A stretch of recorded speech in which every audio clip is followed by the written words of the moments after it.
Şu Hudaý tebarek we taala musulman dogan Qur'anny özüni köpden köp öwüpdir. Şu öwmedek nämeden çyryp? Ki Allah'ın azamaty, Allah'ın edermelligi, Allah'ın kudreti yürekde oturtun. Şu an ne kadar biz avadan dağıtlara ferifte bolýar. Bir avadan dağıtlar bolýar, 2-3 gün hem mahylanda ýarlanak maşindan, motordan, o zenanadan, oğlan uşakdan, avadan zaýdan, avadan mulkdan, avadan viladan, şeýle bir insanyň söýýän dağıtları bar. Avadan parçadan, avadan gyzyldan, avadan kümüşden, sen aýt şu Allah ki şulary yaradypdyr, şu ne kadar kudretli bolmaly. Şu ne kadar avadan bolmaly.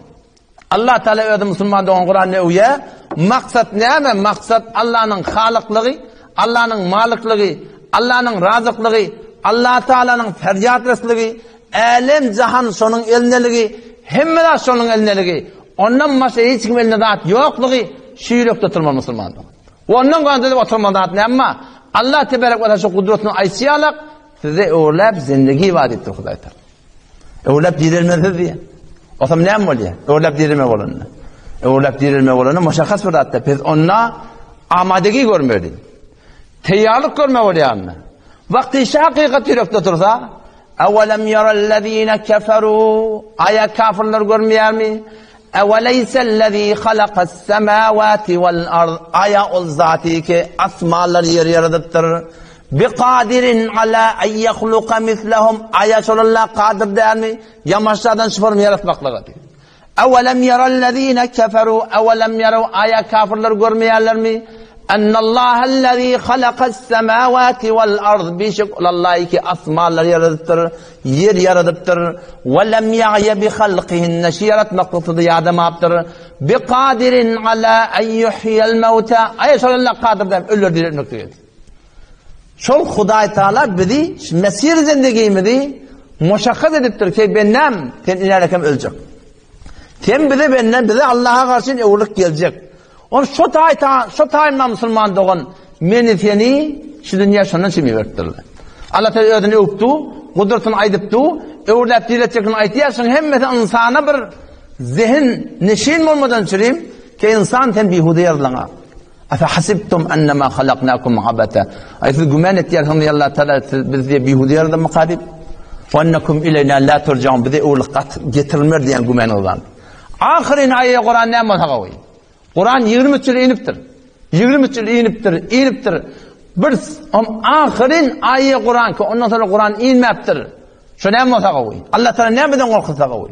Wattaqu yawman turja'un fihi ilallah. Wattaqu gorqan ol bir günnenike turja'un fihi ilallah. Allah gaşyn öwürlik getirjek.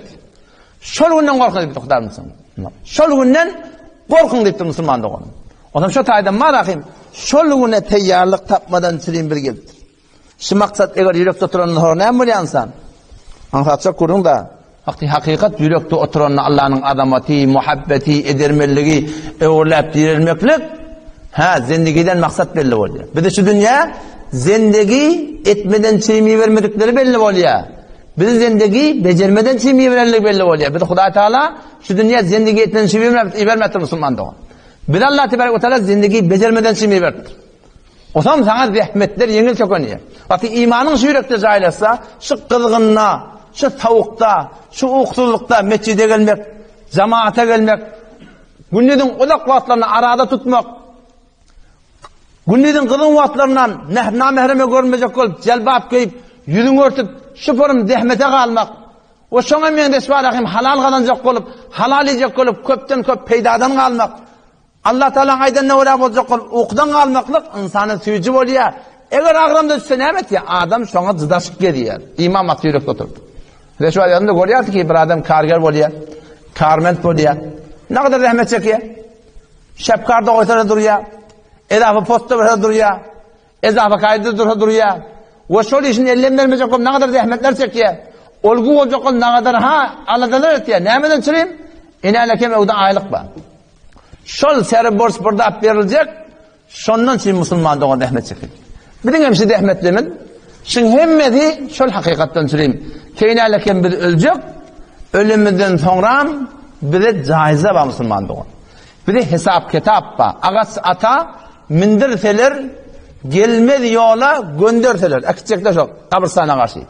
Ağaç ata mindirseler, gelmedi yola gönderseler, karanlık kabra indirseler, tasavvur etsin atını. Açıkça şeyler. Karanlık kabra indirseler, ne çek geçer halın senin. Mesela adam şonne belli olacak hemen. Tadı sana doktor diyeni, mühendis diyeni, hanım müellem diyeni, ağay mühendis diyeni, ağay falan diyeni, yarım riyal Müslümanlığın peyda yok. Eğer şu dağlı sağaman aşmadı. O zaman şu tayda Müslümanlığın şu nimetleri ele getirmedi şimdi ahmet çekmedi. Allah tebarek ve teala övüptür bendeler. Haydi bendeleri. Tetecafa cunubuhum anil medaci'i yed'ûne rabbahum khawfen ve tema'a. Ol bir bendeleri ki tetecafa cunubuhum öz kaptallarını yorgundan çekýärler, ayalın kaptalından turup gaýtýarlar, adamsynyň kaptalından turup gaýtýar. Kırgınjak yerden turup gaýtýar, tüýjü okudan turup gaýtýar. Näme üçin? Tätil okuyjak bolýar. تتجافى جنوبهم عن المضاجع يدعون ربهم خوفا وطمعا. Öd Rabbına sığınýarlar, olar hem umid bar hem gorku bar. Ve mimma razaqnahum yunfiqun. Allah'ın beren rızıklarından da ona harc etýärler. Allah Teala şolar üçin nimetler teýarlap goýupdyr. Ol bir benneleri ki Hudaýa wara bolmaklyk, Allah'ın razy etmekde şu dünýede maksat bolupdyr. Şolar üçin Hudaýdan nemet teýarlap goýupdyr. Nemet teýarlap goýupdyr. Onu aýdyp boljaklar der. Derk edip bolacak değil. فَلَا تَعْلَمُ نَفْسٌ مَا اُخْفِيَ لَهُمْ مِنْ قُرَّةِ اَعْيُنْ. Gözün tavukluğundan, şu nimetlerden فَلَا تَعْلَمُ نَفْسٌ. Hiç kim bilmer. Ne nimetler şu da teyyarlan koyup durdu. Peygamberimiz şunu aydıptır. مَا لَا عَيْنٌ رَأَتْ. Allah Teala şey diyor ya.